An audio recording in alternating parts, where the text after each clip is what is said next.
आमेन। और उसके लिए कुछ काम हमें करने हैं। अगर परमेश्वर की सच में योजना को मालूम करना है तो आइए देखते हैं रोमियो की किताब का 12वां अध्याय का पहले 2 वचन लेते हैं। रोमन्स 12:1 पहला वचन पढ़ते हैं।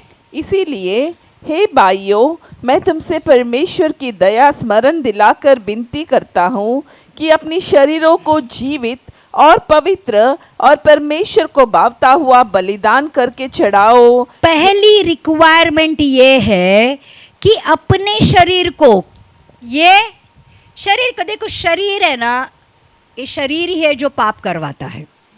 ये शरीर ही है जो गंदी चीज़ों को दिखाता है। जो चीज़ें अच्छी लगती है उसको चाहने, उसको लगता है कि मुझे वो चाहिए।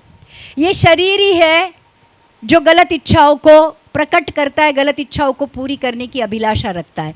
तो परमेश्वर का एक रिक्वायरमेंट ये भी है कि अपने शरीर को जीवित और पवित्र और परमेश्वर को भावता हुआ बलिदान करके चढ़ाओ। मतलब खुद मर जाओ, पाप के लिए मर जाओ, परमेश्वर के लिए अपने आप को उस वेदी पर लिटा दो और कहो मैं मेरे लिए मर गया, अब तेरे लिए जिंदा हूं।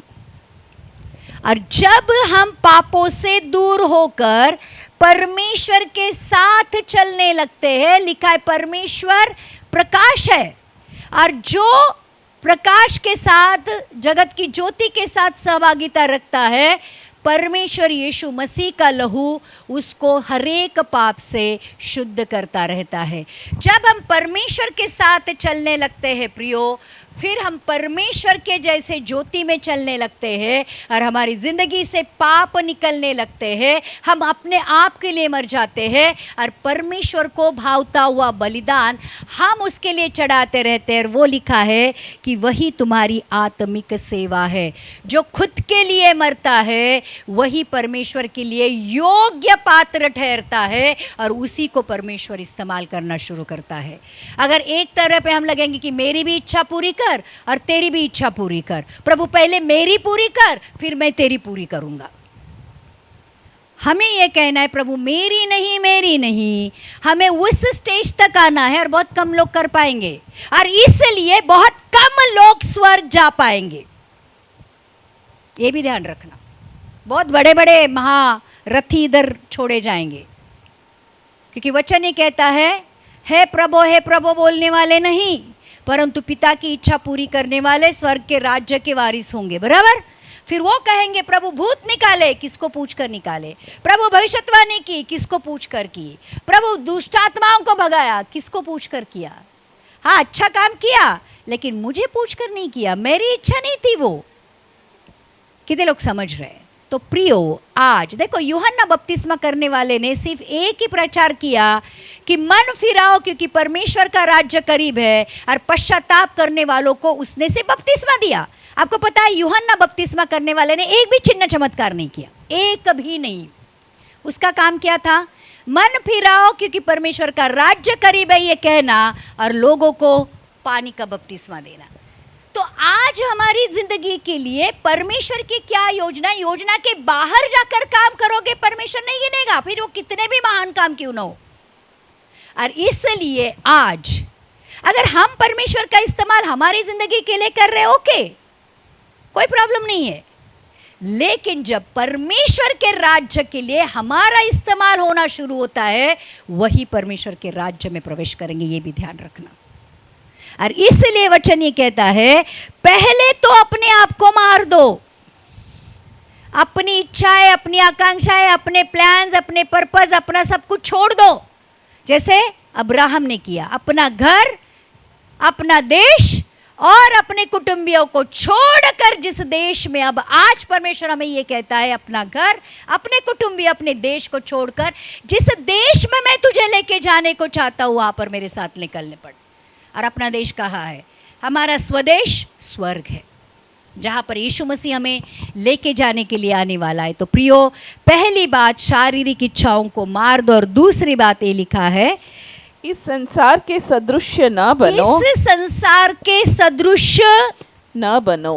दुनिया हमारे लिए नहीं, हम दुनिया के लिए मर गए, दुनिया हमारे लिए मर गई, बात खत्म। दुनिया क्या कहती है, क्या बोलती है, क्या करती है, हमें कुछ लेना देना नहीं है। कौन सा ट्रेंड चल रहा है, कौन सा फैशन चल रहा है, कहाँ पे क्या हो रहा है, हमें कोई लेना देना नहीं है। लोग कहते हैं कि दुनिया के साथ अपडेटेड रहो, नहीं, हमें परमेश्वर के साथ अपडेटेड रहना है। दुनिया जो करती है वो हमारा काम नहीं, इसलिए दुनिया के सदृश न बनो। न बनो। दुनिया और हमारा, सिर्फ इस दुनिया में हमें भेजा गया करके हम इस दुनिया में हैं, लेकिन इस दुनिया के नहीं है। इसलिए हमारा चाल चलन इस दुनिया के जैसा नहीं होना चाहिए। इसलिए आगे लिखा है, परंतु तुम्हारे मन के नए हो जाने से तुम्हारा चाल चलन भी बदलता जाए। क्या यीशु में आने के बाद मेरा मन बदला है, मेरा स्वभाव बदला है? क्या मैंने पाप के रास्ते छोड़ दिए हैं? क्या मैंने चिंता करना छोड़ दिया है? क्या मैंने अच्छा सोचना शुरू किया है? क्या मैंने अच्छा काम करना शुरू किया है? क्या मैंने अच्छाई करना शुरू कर दिया है? परमेश्वर के मन के नए हो जाने से, नया जन्म जब हम लेते हैं मसीह में पवित्र आत्मा के द्वारा, तो प्रियो हम अपनी पुरानी जिंदगी को छोड़ देते हैं। तो क्या मैंने मेरे पाप के रास्ते छोड़ दिए हैं? क्या मेरा मन बदला है? सबसे पहली बात, क्या मेरा मन बदला है यीशु मसीह में आने के बाद? मन के नए हो जाने से तुम्हारा चाल चलन भी बदलता जाए। यीशु मसीह में आने के बाद मैं कितना बदला हूं, और नहीं बदला हूं तो परमेश्वर अपनी योजना मेरी जिंदगी के द्वारा क्यों पूरी करेगा? अगर मुझ में यीशु का मन है, मुझ में यीशु जैसा स्वभाव है, तो ही मसीह कंसीडर करेगा ना कि इसके द्वारा मैं मेरी जीवन परमेश्वर के राज्य की इच्छा पूरी करूं। इसलिए लिखा है, दुनिया के सदृश मत बनो। दुनिया परमेश्वर, संसार के साथ मैत्री, परमेश्वर से बैर है। अगर दुनिया के साथ दोस्ती करोगे, परमेश्वर आपका बैरी है, और परमेश्वर के साथ बैर को झेल सकोगे? कितने लोग समझ रहे हैं? और आगे लिखा है, जिससे तुम परमेश्वर की बलि और बावती और सिद्ध इच्छा अनुभव से मालूम करते तो रहो। जब हम अपने शरीर को बलिदान करके चढ़ाते हैं, अपने आप के लिए मरते हैं, दुनिया के सदृश नहीं बनते हैं, अपन परमेश्वर के नए मन को, जैसे लिखा है, मन के नए हो जाने से जब हमारे स्वभाव को, चाल चलन को बदलते हैं, तो परमेश्वर की भली, अच्छी, भावती, उसको अच्छी लगने वाली और सिद्ध, परफेक्ट इच्छा अनुभव से मालूम करते रहते हैं। जैसे जैसे आगे बढ़ते हैं, हमें पता चलता है कि परमेश्वर किससे खुश होता है, परमेश्वर को क्या अच्छा लगता है। और जैसे लिखा है कि इफिस की किताब का 2 अध्याय का 10वां वचन कहता है कि उत्पत्ति से पहले जो परमेश्वर यीशु मसीह में हमें सृजा गया है, उन भले कामों के लिए, देखो क्या वचन कहता है, क्योंकि हम उसके बनाए हुए हैं और मसीह यीशु में उन भले कामों के लिए सृजे गए जिन्हें परमेश्वर ने पहले से हमारे करने के लिए तैयार किया। परमेश्वर ने उत्पत्ति से पहले अगर खुद में हमें चुना है, हम उसकी हाथों की रचना है, तो परमेश्वर ने उत्पत्ति से पहले ही, इस दुनिया में भेजने से पहले ही हमारे लिए अच्छे काम करने के लिए तैयार करके रखे। अब सुबह उठकर ये पूछना है प्रार्थना में, प्रभु आज के दिन के कौन से भले काम हैं जो तूने मेरे करने के लिए उत्पत्ति से पहले लिख छोड़ा है, आज मैं वही भले काम करूं। कितने लोग समझ रहे? हम तो उठते बोलते कि आज क्या खाना है, नाश्ते में क्या मिलेगा, दोपहर के खाने में क्या मिलेगा, रात के खाने में क्या मिलेगा, बराबर? आज क्या करना है, आज इधर घूमना है, आज उधर जाना है, 2-4 घंटा उस नेट के ऊपर टाइम पास करना है, बाइबल मिलेगा टाइम, इन सारे झंझटों से तो पढ़ेंगे, प्रार्थना देखेंगे। तो परमेश्वर आपके साथ बात कब करेगा? परमेश्वर को कब टाइम दोगे? जो आपके साथ बैठकर वो उसकी इच्छा आपके ऊपर, भली भावती सिद्ध इच्छा अनुभव से मालूम करते रहोगे। इसलिए प्रियो, आज एक बात ये है मसीह लोगों के लिए कि देखो आज प्रॉब्लम है, आ जाओ, तकलीफ है, प्रॉब्लम है, नौकरी नहीं है, कर्जे है, बच्चा नहीं हो रहा है, जो भी XYZ, मेरे तो पार्ट मुंह में हमारे प्रॉब्लम्स रहती है। रात को 2-2, 3-3 बजे फ़ोन आता है, पास्टर पेट में दर्द है, ठीक है चलो प्रेयर कर दिया। लेकिन वो बंदा उस रात को 2 बजे पास्टर को प्रार्थना करने के लिए कहता है, उसका दर्द भी निकल जाता है, लेकिन संडे को आकर वो गवाही नहीं देता है।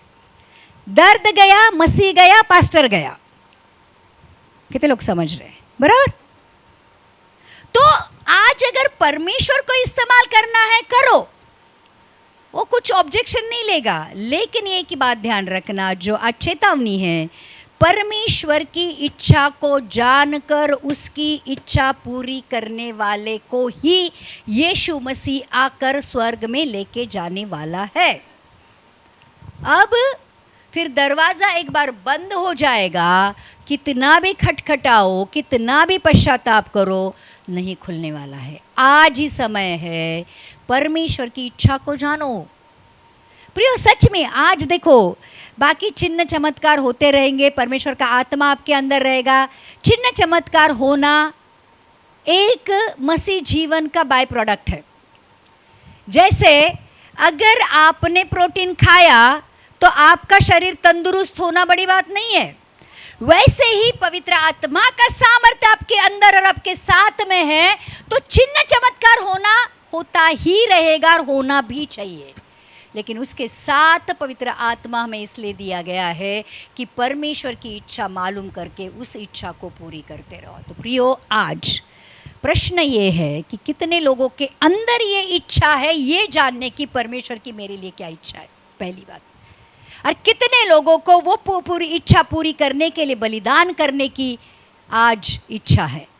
और कितने लोगों को सच में धीरज के साथ सहते हुए परमेश्वर की उपस्थिति में रहकर, परमेश्वर के सामर्थ्य से भरकर परमेश्वर की भली भांति सिद्ध इच्छा को पूरी करने की अभिलाषा और इच्छा है। अगर है तो ये वचन आपके लिए है, नहीं तो आप ये वचन नहीं सुनोगे तो भी चलेगा, कोई प्रॉब्लम नहीं है। हम चिन्ह चमत्कार का दूसरा वचन अगले टाइम पे आपके लिए प्रीच करेंगे। ले लो अपना चिन्ह चमत्कार, ले लो अपनी भरपूरता, ले लो नौकरियाँ, कर लो शादी, कर लो बच्चे पैदा, कर लो जैसे दुनिया करती है, लेकिन आप में और उनमें कोई फ़र्क नहीं रहेगा। आज जो सच्चा मसीह है वो आज बैठकर ये वचन सुनने के बाद बैठेगा परमेश्वर के साथ और कहेगा, प्रभु मेरे लिए तेरी क्या इच्छा है। और अगर सच में ये वचन आपको छुआ है, सच में ये वचन आपके हृदय में घुसा है, तो आज ज़रूर परमेश्वर को पूछोगे कि प्रभु मेरे जीवन के लिए तेरी क्या इच्छा है, और वो इच्छा जानकर पूरी करने की मेरी इच्छा है। और देखो आपकी ज़िंदगी बदल जाएगी, आपकी ज़िंदगी बदल जाएगी। परमेश्वर आपको पूरी तरह बदल देगा और ऐसे ऐसे रास्तों पर चलाएगा जो आपने कभी भी सोचा भी नहीं होगा। ऐसे सामर्थ्य से भरेगा जिस सामर्थ्य की आपने कभी कल्पना नहीं की होगी। ऐसी ऐसी बातें आपके साथ करेगा जो बातें आपने कभी भी सुनी नहीं होगी। तो प्रियो, अगर आज सच में मसीह में रहकर वो अद्भुत अनोखी सुपरनैचुरल ज़िंदगी को जीना है, तो आज अपने प्रार्थना का पैटर्न बदलो, आज अपने प्रार्थना के विषय बदलो, आज अपने प्रार्थना के शब्द बदलो। और आज जैसे स्वर्ग में तेरी इच्छा पूरी होती है वैसे पृथ्वी पर भी हो और मेरे द्वारा हो। आज से ये प्रार्थना करना शुरू करो, और जो भी आज इस प्रार्थना को करेंगे आपकी ज़िंदगी सच में परमेश्वर बदल देगा यीशु के नाम से। आइए हम प्रार्थना करते। प्रभु धन्यवाद करते हैं इस वचन के लिए, प्रभु इस सामर्थी वचन के लिए प्रभु हम आपका धन्यवाद करते। प्रभु सच में तूने बता दिया कि इस मसीह जीवन में आकर प्रभु हमारी इच्छाओं को पूरी करवाने के लिए तुझे इस्तेमाल नहीं करना है, परंतु जिस इच्छा के साथ तूने हमें इस दुनिया में भेजा है वो इच्छा को जानकर उसको पूरी करना हमारा कर्तव्य है। और प्रभु वही करने वाले तेरे साथ उठाए जाएंगे। और प्रभु आज इस वचन को तूने इतनी स्पष्टता के साथ हमें बताने के लिए प्रभु हम तेरा धन्यवाद करते। पवित्र आत्मा स्पेशली मिली। आपका हम धन्यवाद करते हैं कि आपने इतनी गहराई वाली बात जो पिता के दिल में थी हम तक पहुंचाई और बहुत सामर्थ्य के साथ आज लोगों के साथ बातें की कि सच में हमें इस दुनिया में पैसा, प्रॉपर्टी, नाम और जो कुछ भी भौतिक चीज़ें इकट्ठा करने के लिए नहीं भेजा गया है, परंतु इस दुनिया में हमें परमेश्वर की इच्छा पूरी करने के लिए भेजा गया है। तो प्रियो, आज इस वचन के लिए हम परमेश्वर का धन्यवाद देते हैं और सच में दिल की गहराइयों से आज रात को बैठकर परमेश्वर से पूछते हैं कि प्रभु मेरे जीवन के लिए तेरी क्या इच्छा है, यीशु के नाम से। आमेन, आमेन, आमेन। आइए हम प्रार्थना